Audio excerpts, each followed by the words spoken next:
बोलो श्री प्राणनाथ प्यारे की जय। श्री धाम के धन की जय। महाराजा छत्रसाल जी की जय। सम सुंदर साथ की जय।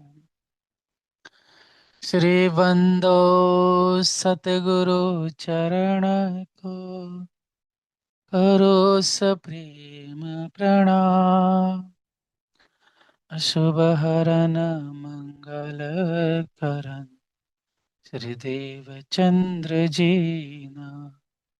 श्री प्राणनाथ निज मूलापति श्री महराज सुना। श्री तेज कुंवर जुगल कुंभ पल पल करो प्रणाम। पिया जी को पल पल करो प्रणाम। बोलो श्री प्राणनाथ प्यारे की जय।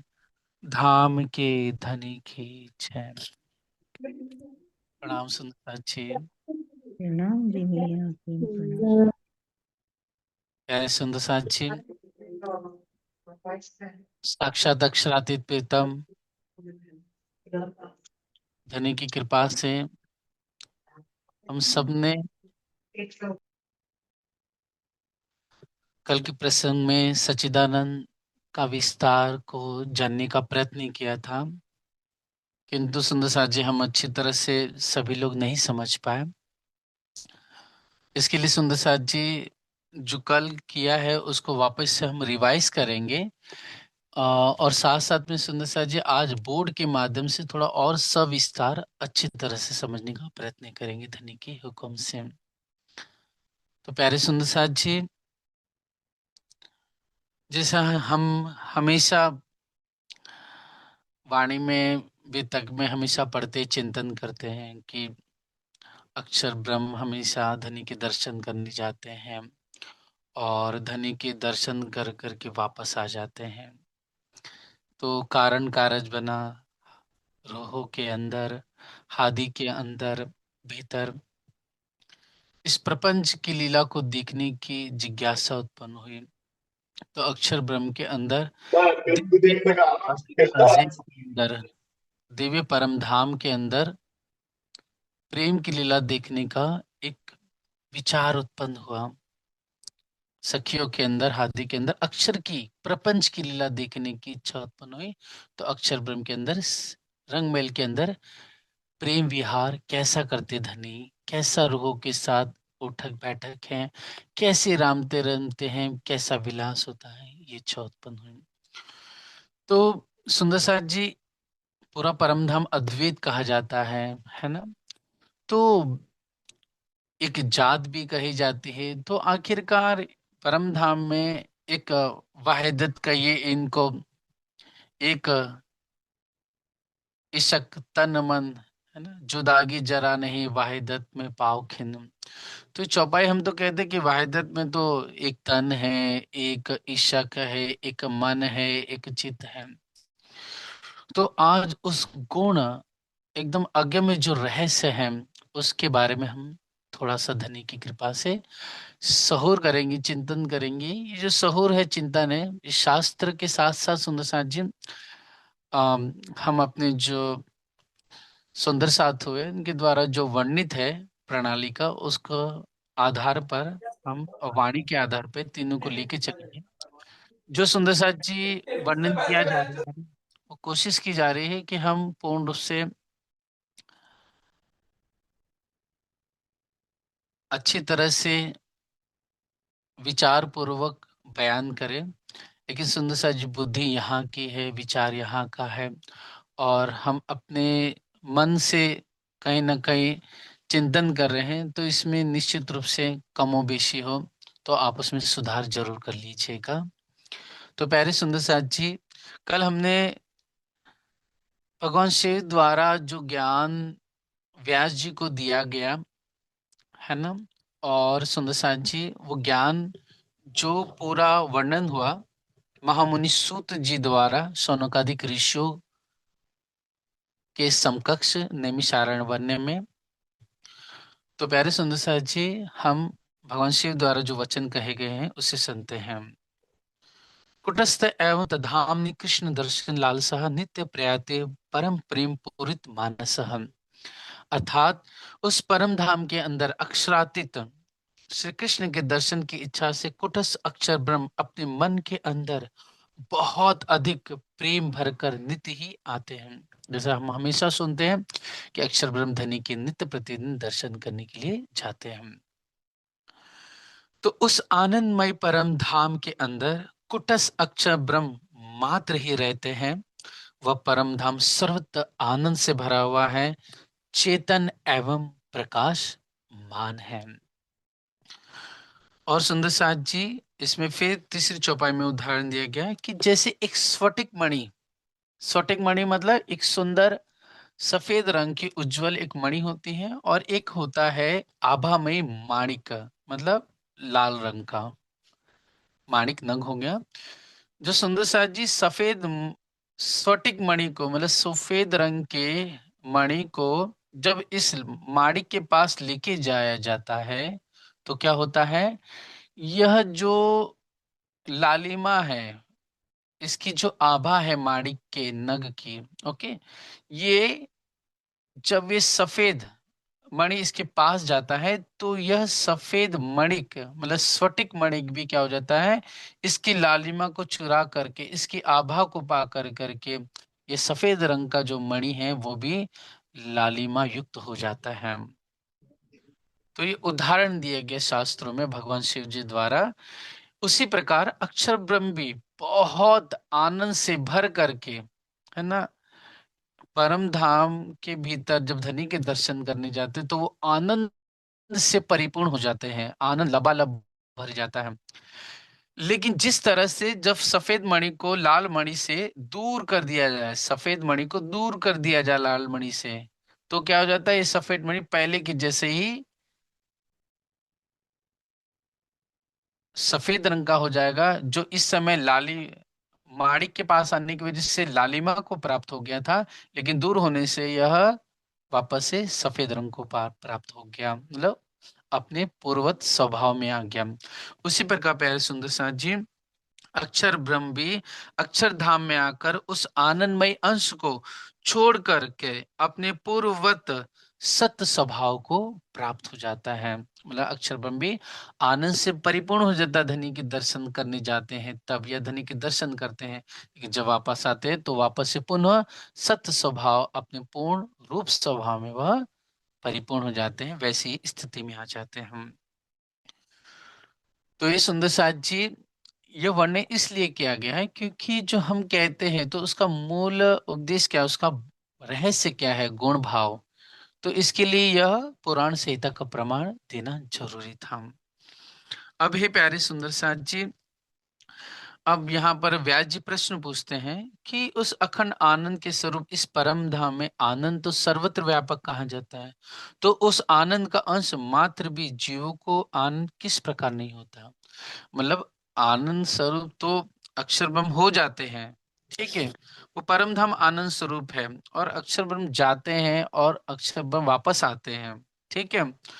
तो ये उस आनंद का अंश मात्र भी जीवों को प्राप्त क्यों नहीं होता। तो इसका कारण बताते हुए भगवान श्री कहते हैं कि चेतन को आनंद का अनुभव हर जगह नहीं होता। मतलब चेतन को, मतलब अक्षर ब्रह्म चेतन स्वरूप है, वैसे तो चेतन स्वरूप हर एक है, जो कुछ हिल डुल रहा है, बात कर रहा है, वो सब चेतन है।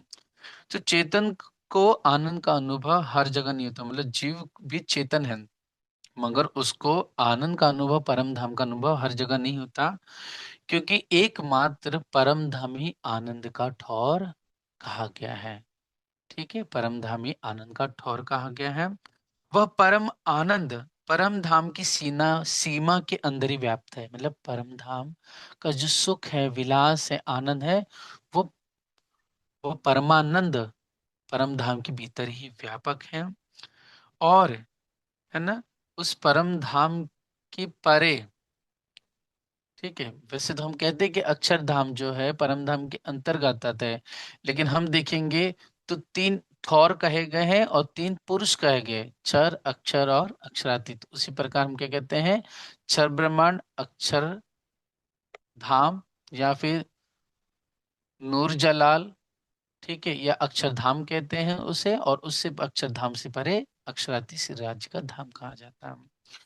तो ये कहा गया है कि इसके बाहर तो अखंड चेतनता का स्वरूप है, मतलब अक्षर की सत्ता के लिए कहा गया चेतनता का स्वरूप, जहां वह विश्व आत्मा, जहां वह विश्व आत्मा स्वर रूपों में विद्यमान होकर कुटस्थ अक्षर ब्रह्म विद्यमान है, मतलब अक्षर ब्रह्म चेतनता का भंडार कहा गया है।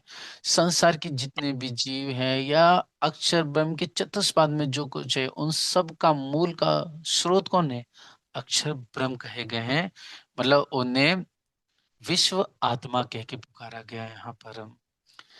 इसलिए जीव परम धाम में सर्वत्र व्यापक इस परम आनंद के भोक्ता नहीं होते हैं, मतलब जीव जो है वो परम धाम के आनंद का भोक्ता नहीं हो पाता है, क्योंकि परम धाम के अंदर प्रवेश नहीं कर पाता है। वो परम धाम के अंदर प्रवेश ना कर पाने की वजह से वह परमानंद का रस नहीं छक पाता है, सुख नहीं ले पाता है, और उसे चेतनता तो प्राप्त होती है, लेकिन वह चेतन स्वरूप है। और अगर हम कहें कि जीव के अंदर भी आनंद होता है, तो वो कैसे होता है, उसका विस्तार हम आगे पढ़ेंगे, सुंदर सा जी आगे जानेंगे। तो व्यास व्यास जी ने कहा कि सच्चिदानंद परब्रह्म का स्वरूप तीनों भेदों से रहित है, मतलब वो सच्चिद आनंद से भी परे है। दूसरा, वह देहिक, और फिर सुंदर सा जी जो भौतिक होता है, ठीक है, और फिर हम ये कहेंगे देविक, तीनों तापों से भी वो अलग है, तीनों गुणों से भी अलग वे कहे गए हैं। तो आपस में विरोधी रहने वाले ज्ञान आनंद कैसे एक साथ रह सकते हैं, मतलब ज्ञान और आनंद वो दोनों क्यों परमात्मा ज्ञान स्वरूप भी कहे गए हैं, परमात्मा आनंद स्वरूप भी कहे गए हैं। तो व्यास जी ये कहते हैं कि ज्ञान जहां आता है वहां आनंद तो होता नहीं, जहां आनंद हो ज्ञान नहीं होता है। तो ये दोनों उस ब्रह्म में कैसे निहित है, मुझे इस प्रश्न का शंका का समाधान कीजिए, भगवान शिव से कहते हैं। तो शिव जी कहते हैं कि हे मुनि, मतलब हे व्यास मुनि, आपको ज्ञान और आनंद दो वस्तु नहीं समझनी चाहिए, बल्कि यह एक ही जाति है, मतलब ये विजाति नहीं मानना चाहिए आपको, शास्त्रों में विजाति नहीं मानना चाहिए, बल्कि यह एक ही जात स्वरूप है। हाँ, यहाँ जहाँ आनंद प्रकट होता है वहां ज्ञान छुप जाता है, जहाँ ज्ञान प्रकट होता है वहाँ आनंद छुप जाता है, लेकिन इसका मतलब ये नहीं कि किसी के भीतर वो आनंद नहीं है। जैसे कि गुरु धनी देव चंद्र जी, सुंदर सा जी, ज्ञान के स्वरूप जरूर है ना, सुंदर साथ जी, धनी देव जी ने ज्ञान के स्वरूप भी है, आनंद के स्वरूप भी है, ठीक है, लेकिन लीला के लिए देखिए ज्ञान भी आपके भीतर से प्रकट हो रहा है, और जहाँ आनंद की लीला भी संपादित हो रही है।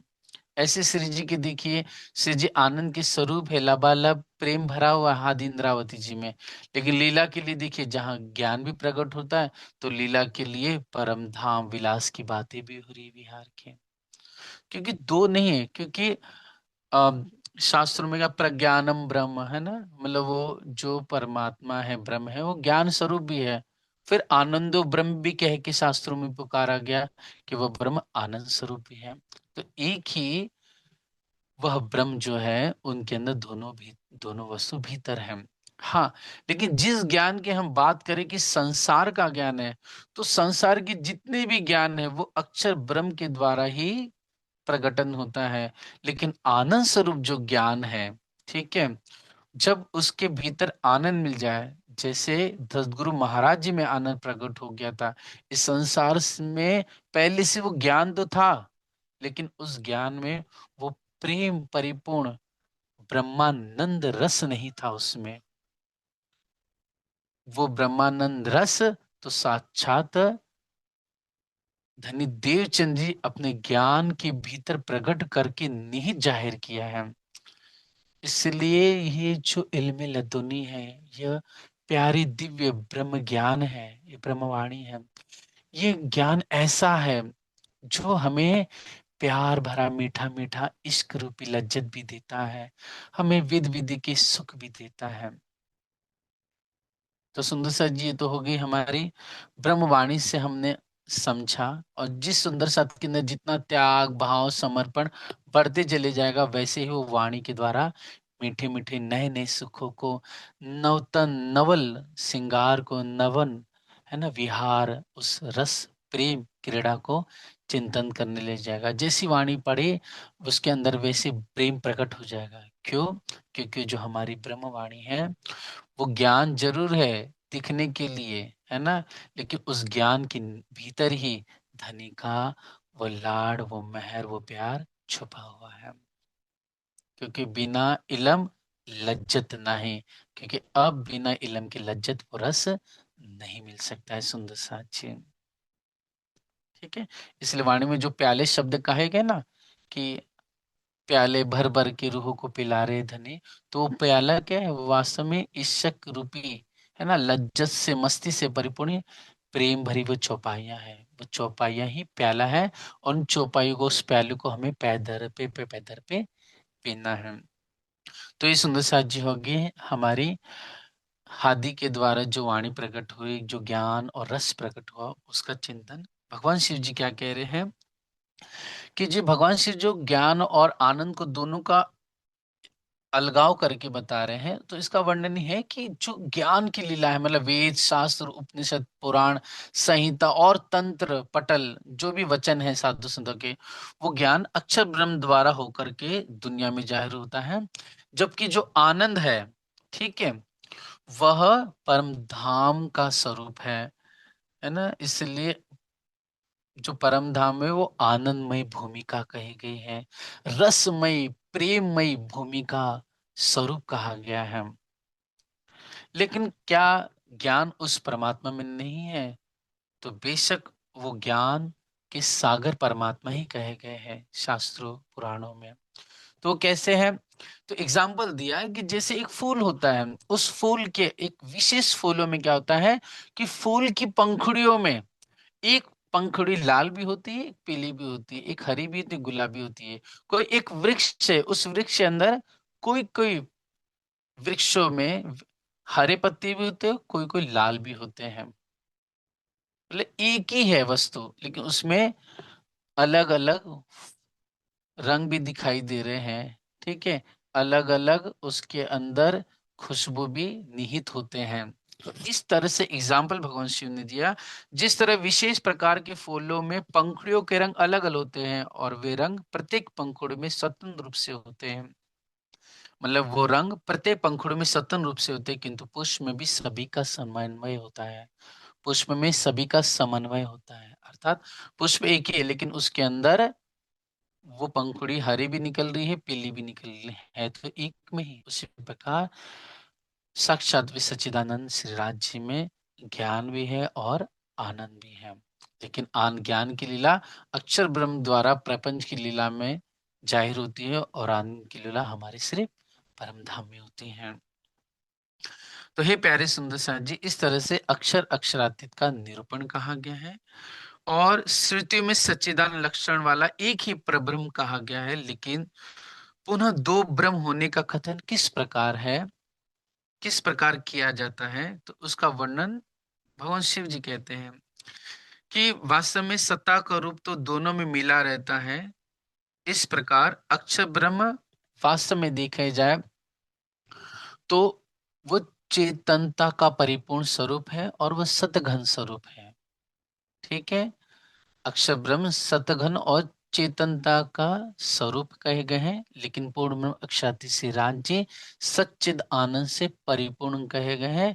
मतलब वो घनीभूत स्वरूप है, यूं कहो वो सागर है धनी हमारे। हाँ, अक्षर ब्रह्म के अंदर आगे भगवान शिव कहते हैं कि कोई कोई ऋषि मुनि, कोई कोई वेद उपनिषदों में उस अक्षर ब्रह्म को सच्चिदानंद स्वरूप वाला कहा गया है। तो इसका वर्णन भगवान शिव जी कहते हुए कहते हैं कि वो कथन बिल्कुल सत्य है, क्योंकि उस अक्षर ब्रह्म के अंदर भी अंश मात्र में लव, उसको लव मात्र कहा गया, लव मात्र में आनंद निहित है। आनंद निहित है। इसके लिए आनंद लव मात्र में होने की वजह से अक्षर ब्रह्म को भी सच्चिदानंद ब्रह्म कहा जाता है। लेकिन सुंदर साथ जी, वह अक्षर ब्रह्म के अंदर आनंद तो है अंश मात्र में, लव मात्र में, लेकिन वह आनंद धनी के बराबर नहीं है।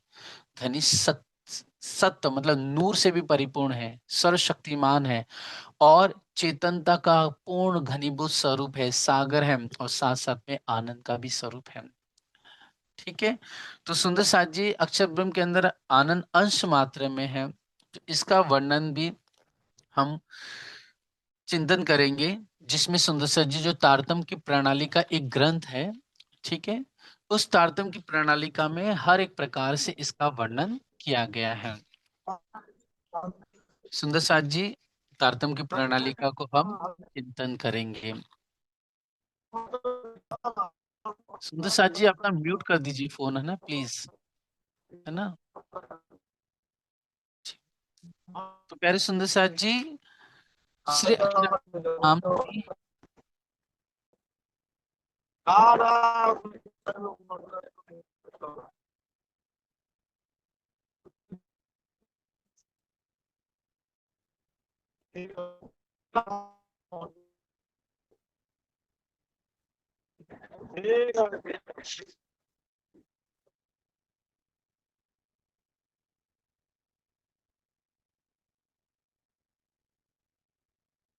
सो सुंदर साथ जी, श्री राज जी साक्षात परिपूर्ण रस आनंद से परिपूर्ण है। धनी को अंग श्री श्यामा जी, श्यामा जी को अंग सखियां हैं, और राज जी को एक और अंग अक्षर ब्रह्म कहे गए हैं। तो हम सबको सुंदर साथ जी इस बारे में चिंतन और समझना है कि वह कैसे है, किस तरह से उसका विस्तार और वर्णन आया है। तो प्यारे सुंदर साथ जी, आज हम ब्लैक बोर्ड के माध्यम से सच्चिदानंद का विस्तार समझने का प्रयत्न करेंगे।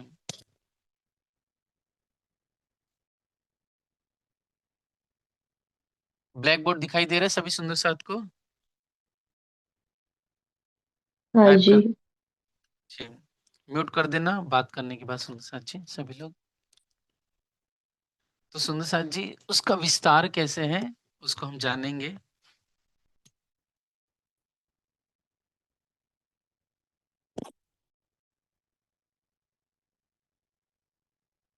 ठीक है, दिखाई दे रहा है सुंदर साथ जी, क्लियर? और इसमें थोड़ा सा हाँ उल्टा जी आ रहा है, भैया, दिख रहा क्रॉप थोड़ा। कर देते हैं इसको। हम्म, ठीक है, दिखाई दिया सभी को? हाँ जी भैया। जी जी, ओके।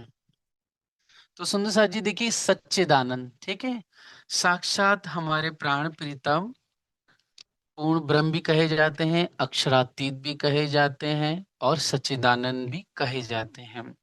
तो वास्तव में सुंदर साथ जी देखेंगे, परम धाम में अंग अंगी का स्वभाव कैसे, क्योंकि परम धाम तो अद्वित कहे गए हैं।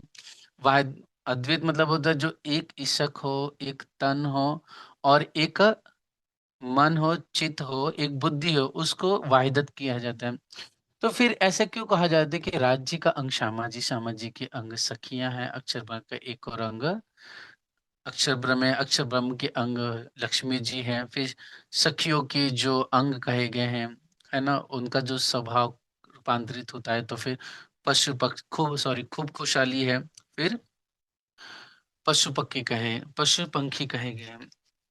तो सुंदर साथ जी, हम इसका हम्म, जी इसका चिंतन करेंगे सुंदर साथ जी अच्छी तरह से। ठीक है, दिखाई दे रहा है ना सबको? जी।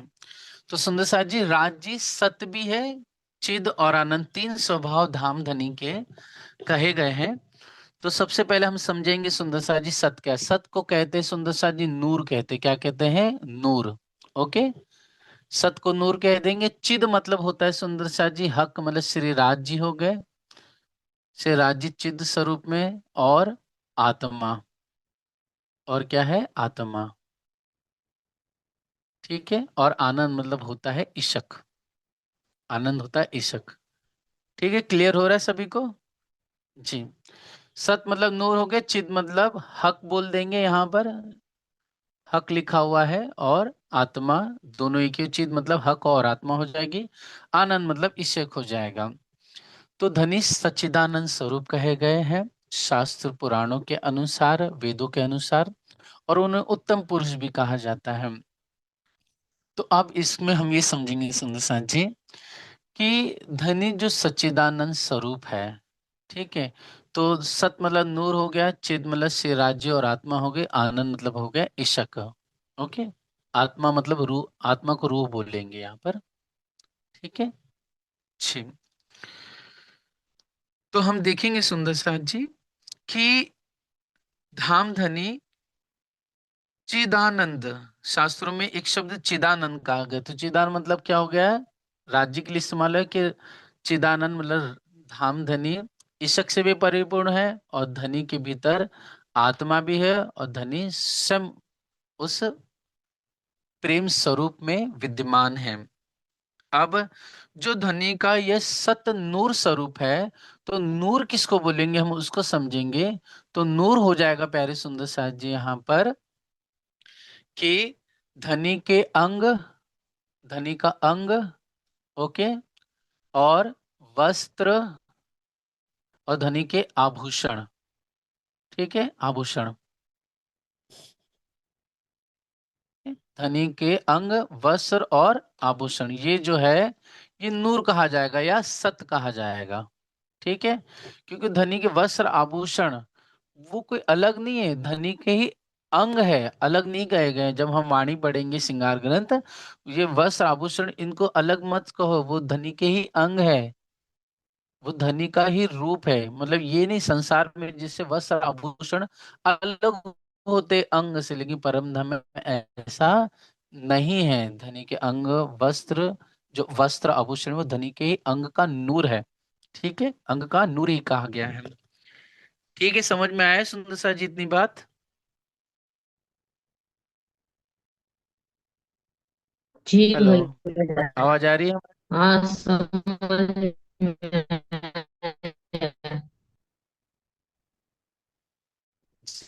जी जी।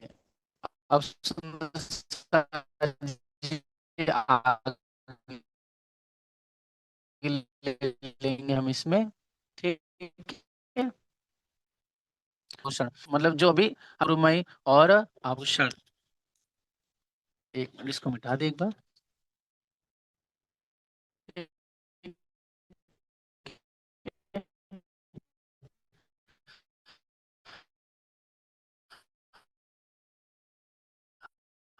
अब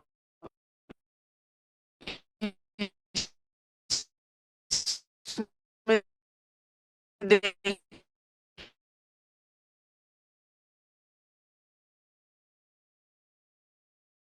एक ही, सत बोलो या नूर बोलो एक ही है। वो क्या है? धनी का अंग नूरानी, और स्वयं धनी वस्त्र आभूषण पहने हुए हैं, तो वो तीनों एक ही है। मतलब धनी का सत क्या है? अंग, चमकता हुआ धनी का वस्त्र और आभूषण। अब इसका सुंदर सा जी सच्चिदानंद हो जाएगा। इसका क्या हो जाएगा? सच्चिदानंद हो जाएगा। तो सत, चिद, ओके, और आनंद। तो इसका क्या देखेंगे सुंदर साथ जी हम? तो इस वस्त्र आभूषण का जो सच्चिदानंद है, तो चिद में कौन है? उन वस्त्रों में, आभूषण में जो हमें दिखाई दे रहा है, तो चिद स्वरूप में कौन है? स्वयं धामधनी श्री राज जी है। ठीक है, मतलब हक है, और उस वस्त्र में भी और उस आभूषण में भी क्या है? आत्मा विराजमान, मतलब रूह विराजमान है। ठीक है। तो ये तो हो गया अपना हक और आत्मा। चिद मतलब धनी भी विराजमान है उस वस्त्र आभूषण के अंदर, उस नूर के अंदर, क्योंकि नूर भी जो तरंग उठती दिखाई देती है हमें, वो भी क्या है? चेतन है परम धाम में। अब प्यारे सुंदर सा जी ये हो गया। और उसके बाद जो आनंद है वो क्या है यहाँ पर? ये आनंद है श्री श्यामा जी। यह है श्यामा जी, मतलब जो धनी के अंग, वस्त्र आभूषण का जो नूर है ना, मतलब जो ये वस्त्र अंग आभूषण है उसका सच्चिदानंद किया, तो उसमें धनी के अंग का है ना, धनी के अंग से ही का आनंद जो है वो श्यामा जी है। ठीक है। अंग वस्त्र आभूषण उसका चिद है, वो हक और आत्मा है, सिर, मतलब उस वस्त्र आभूषण में जो नूरानी अंग है धनी का, उसके अंदर आत्मा विराजमान है, मतलब रूह विराजमान है, और धनी भी साक्षात भीतर विराजमान है। और सत्य जो कहा गया है, इस सत्य का सत्य होगा। और सत्य के बाद सुंदर शाह जी इसकी कई कलाएं होगी, मतलब अनंत कला होगी, अनंत गुण होंगे, अनंत विशेषता होगी। उस अनंत गुणों, अनंत विशेषताओं में एक कला, वो क्या है? अक्षर ब्रह्म है। क्या है? अक्षर ब्रह्म है। समझ में आई सुंदर साथ जी? बोले धनी के अंग से का जो आनंद है वो श्यामा जी है। और वस्त्र आभूषण में जो चिद है वो आत्मा है, क्योंकि वो हर एक वस्तु परम धाम में चेतन है, तो आत्मा है। और उनके अंदर भी क्या राज्य विराजमान है, इन वस्त्र आभूषण और उस नूर में, अंग में। और साचर्य सत्य में, सत्य की जो अनंत कला है उसमें एक अक्षर ब्रह्म है। ये समझ में आया सभी को? जी भैया। हाँ जी। जी। ठीक है, वीडियो एक बार देख लेंगे सुंदर साथ जी, समझ में आने लगेगा। ठीक है। हम्म। अब देखिए सुंदर साथ जी, अक्षर ब्रह्म है ना, अब अक्षर ब्रह्म अनंत कलाओं में एक कला है। इसके लिए जैसे एग्जांपल लेते हैं, सूरज है, ठीक है, एक सूरज है यहाँ पर, और सूरज में अनंत किरणें निकली, ठीक है। अब अनंत किरणें लगी, ये मतलब समझ लो सूरज राज्य है, अनंत किरणें लगी। अब यहाँ पर ये आप देखेंगे, सूरज की जो किरणें आरंभिक निकलेगी, है ना, वो तो बहुत तेज होगी, बहुत प्रकाशमय होगी, उसके अंदर बहुत उज्ज्वलता होगी। लेकिन यही किरणें जब आगे बढ़ेगी, है ना, आगे बढ़ करके जब वो बढ़ते बढ़ते बढ़ते टुकड़ों में बढ़ते बढ़ते सुंदर साथ जी नीचे आएगी, तो इस सूरज के अंदर, इस सूरज के अंदर जितना तेज है, ठीक है, वो यहां पर पहुंचने के बाद इन किरणों में उतना तेज नहीं होगा। लेकिन इसके अंदर जो तत्व है, गुण है, एलिमेंट्स है, ठीक है, जो प्रभाव है, वो इसके अंदर सागर के समान होगा। लेकिन इसके अंदर सुंदर सच कितना होगा? अंश मात्र में का, बहुत थोड़ा सा होगा। जैसे एक इंसान, कोई धनवान है, मतलब खरबोपति है, धन तो उसके पास भी है, लेकिन एक गरीब है, उसके पास समझ ले हार्डली से 5,000 रुपए, लेकिन धन उसके पास भी है ना, दोनों के पास कहा जाएगा कि इसके पास भी धन है, उसके पास भी धन है। बस फर्क क्या रहेगा कि वो, उसके पास अनंत धन है, मतलब वो खरबोपति है। और जो गरीब व्यक्ति है, उसके पास भी धन है लेकिन उसके पास कम है। तो फर्क ये है कि राज्य सच्चिद आनंद से घनीभूत स्वरूप है, मतलब वो सागर है। इसी प्रकार यहाँ पर देखिए, वस्त्र आभूषण हुए, ठीक है, फिर सत से सत में अनंत कला है, उन कला में एक कला अक्षर ब्रह्म है। ऐसे प्रकार मतलब ये सूरज और उसकी अनंत किरणें, लेकिन उसमें से एक किरण जो नीचे आए, उसकी एक किरण में वही गुण होगा, वही महिमा होगी, वही तत्व होंगे जो इसके अंदर है। फर्क क्या है? ये सागर के समान होगा और ये बिंदु के समान होगा। इसलिए अक्षर ब्रह्म के अंदर आनंद तो है, लेकिन वह लव मात्र, अंश मात्र में है। ठीक है, आए समझ में सुंदर साथ जी? हाँ जी। जी। ये बस एक दो बार दोहरा लोगे ना सुंदर साथ जी, आने वापस से लग जाएगा। ठीक है। अभी प्यारे सुंदर साथ जी, हम अब देखेंगे श्री श्यामा जी के बारे में। श्री श्यामा जी, ठीक है। अब श्यामा जी जो है वो भी क्या है? सच्चिदानंद स्वरूप कहा गया है, वे भी सच्चिदानंद है। अब सच्चिदानंद है तो सच्चिदानंद श्री श्यामा जी में राज्य निहित है। याद रखना, परम धाम के हर एक वस्तु में राज्य निहित है, क्योंकि परम धाम सब आत्म स्वरूप है, मतलब रूह जिनस है।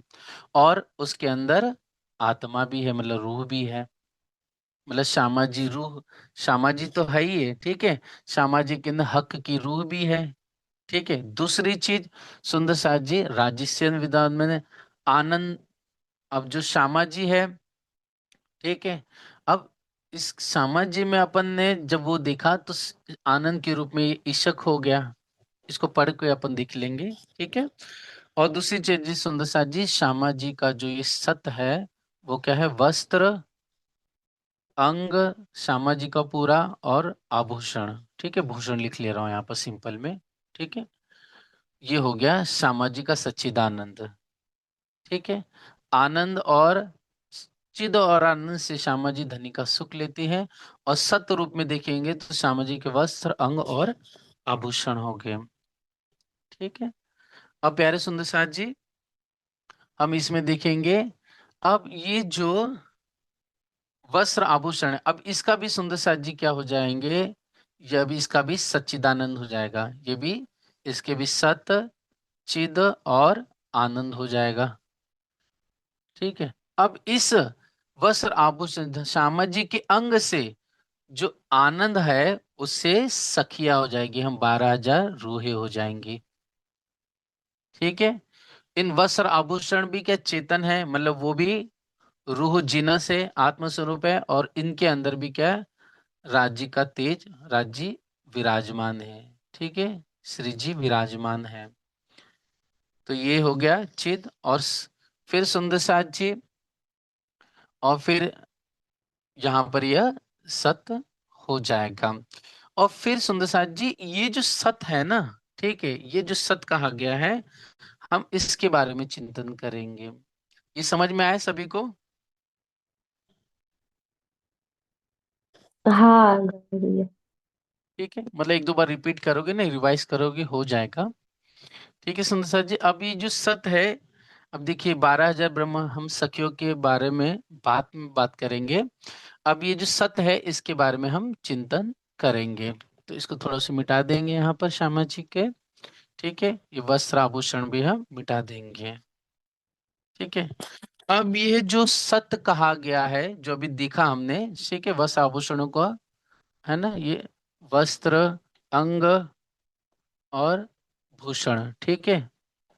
अब इसका जो सुंदर साज्य हमने देखा, सच्चिदानंद, तो आनंद से श्री 12,000 रूहे हो गई। ठीक है।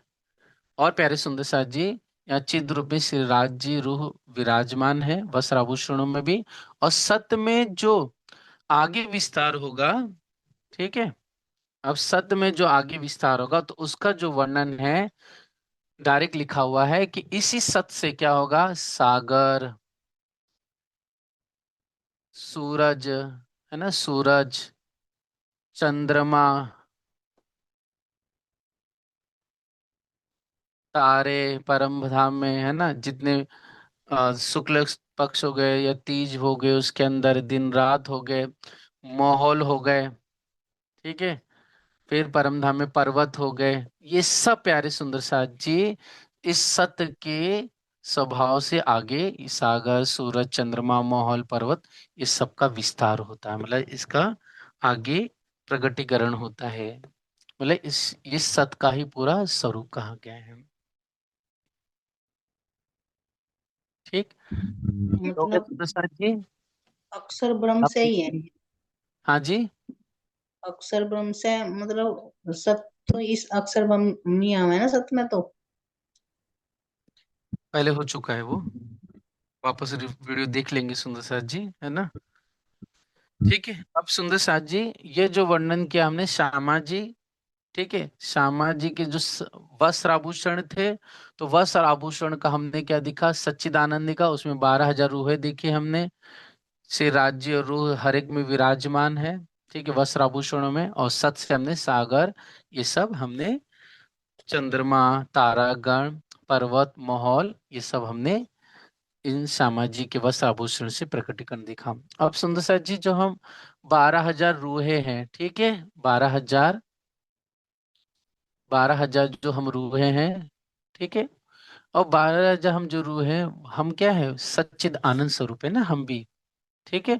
तो हम जो 12,000 सच्चिद आनंद स्वरूप हैं, तो इसमें हम देखेंगे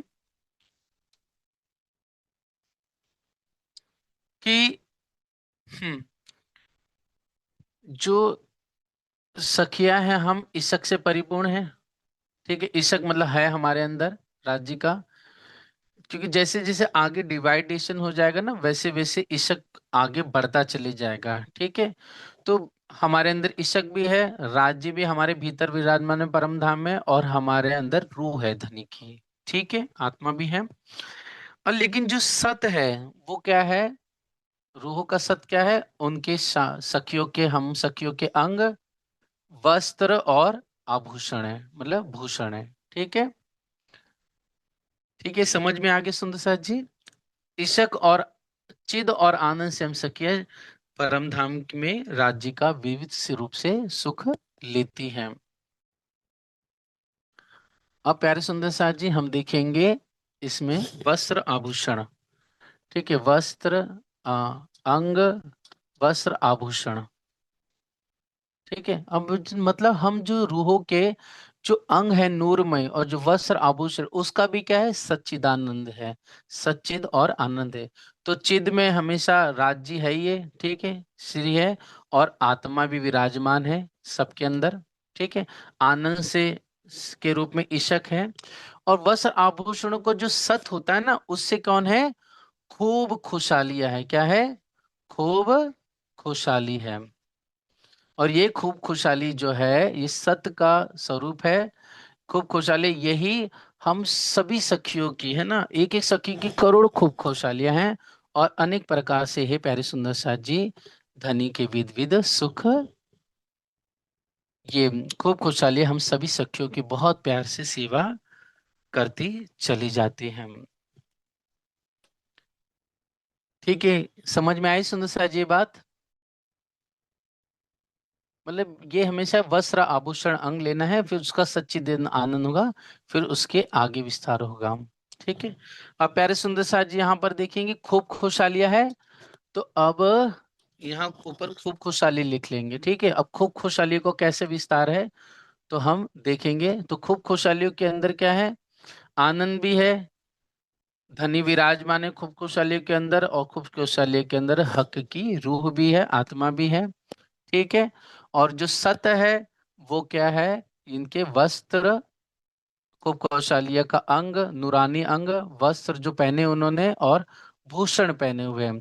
अब ये जो वस्त्र आभूषण पहने हैं, उसका भी क्या है सुंदर साथ जी, सत, चिद और आनंद आया हुआ है। ठीक है, और यहाँ पर आनंद रूप में ईशक हो गया। ठीक है, चिद रूप में से राज्य हो गए, और रूह हो गई, आत्मा अंदर होगी। इन वस्त्र आभूषण भी चेतन है। और यहाँ पर वस्त्र आभूषण के क्या है, पशु पंखी कहे गए हैं। क्या कहे गए, पशु और पंखी कहे गए हैं। ठीक, अब ये जो पशु पंखी कहेंगे सुंदर सा जी, इसका भी क्या होगा, सच्चिद आनंद होगा। फिर वो जो उसका सच्चिदानंद होगा, उसमें आनंद होगा, चिद रूप में रूह और होगा। और इनका जो पशु पक्षियों का जो सत है वो क्या है, उनके वस्त्र आभूषण होंगे। और इनके जो वस्त्र आभूषण होंगे उसका सच्चिदानंद होगा। और उसके अंदर जो सत होगा वो क्या होगा, सुंदर सा जी, जितने भी परमधाम में बाग बगीचे वन हैं वो सब है ना, उन पशु पक्षियों के वस्त्र आभूषणों और जो अंग का जो सच्चिद आनंद का जो सत है वो सब वो वस्तु हो जाएंगे, वन बाग बगीचे हो जाएंगे।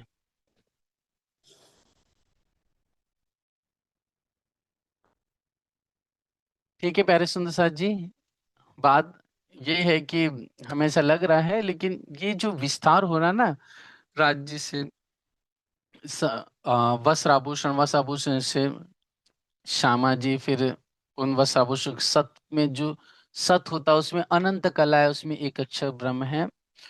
तो यही कारण है कि जैसे जैसे विस्तार होगा ना, वैसे वैसे सुंदर साथ जी ईशक एक ही रहेगा, धनी का वही ईशक सब में रहेगा। लेकिन फर्क क्या हो जाएगा सुंदर साथ जी, अंतर होगा। जैसे परमदा में हमारा संवाद हुआ था ईशक का, क्या होता है ईशक का, कि ईशक बड़ा बताया था हमने सखियों ने, अपना राज्य ने ईशक। तो राज्य तो सही कह रहे थे। इसलिए देखिए वाणी में एक चौपाई आती है कि इशक रूहो कम बेशक, इशक रूहो कम बेशक, हादी ज्यादा, हादी ज्यादा इशक बेशक, हादी ज्यादा इशक बेशक, सब थे इशक बढ़िया, सब थे इशक बढ़िया, बेशक इशक जो हक, मतलब धनी का इशक सबसे ज्यादा है। अब निरूपण हो गया। फिर उससे थोड़ा कम शादी का, और हम रूहों का उससे भी कम इशक कहा गया है। यही कारण था सुंदर सा जी, क्योंकि यह हमें इलम, जो ये तारतम्य ज्ञान है, हमें पता नहीं था। ठीक है सुंदर सा जी। और फिर अगर हम आगे इसमें और आगे चिंतन करें तो परम और भी बहुत सारे, जैसे हमने कहा कि अक्षर ब्रह्म के अंदर ईशक जो आनंद लव मात्र में है, तो इसका भी कारण यही था जो हमने अभी सूरज का जो पैमाना देखा और वो सब बातें देखी। क्योंकि हक जात कही जाती है ना, लेकिन एक हक जात है, एक हक जात सिफात है।